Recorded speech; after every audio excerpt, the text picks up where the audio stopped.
What happens when a queen returns home? Not as a visitor, but as someone whose story still lives in the streets, the memories, and the hearts of the people she once called neighbors.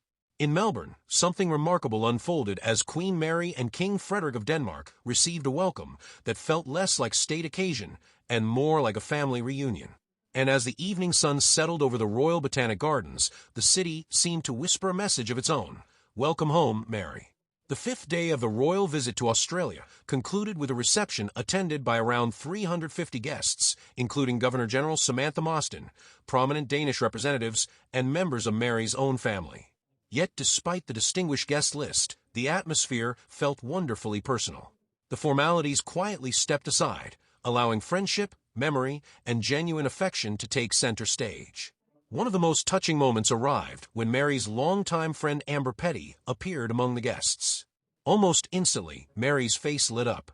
Her warm greeting revealed a friendship that has survived decades, distance, and extraordinary change. For those unfamiliar with their story, Amber was not merely a friend watching from afar.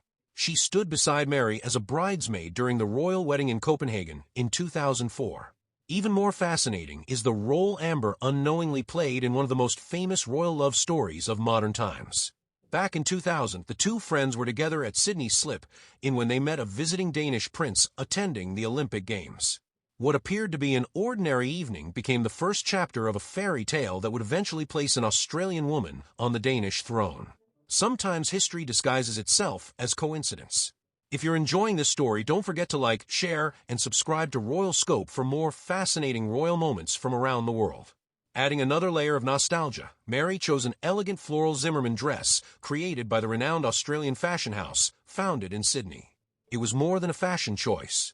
The dress seemed to carry memories of previous milestones, having appeared during important moments in recent years.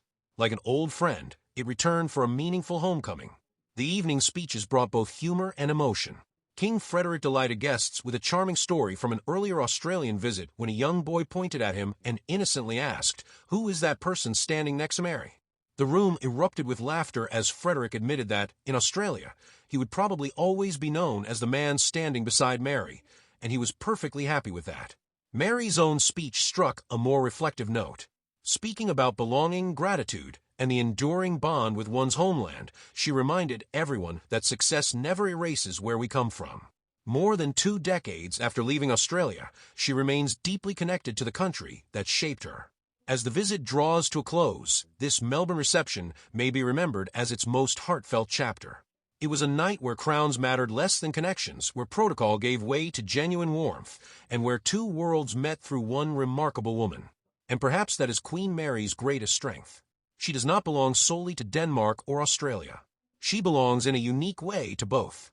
Before you go, be sure to subscribe to Royal Scope, because stories like this remind us that sometimes the most extraordinary royal moments are also the most human.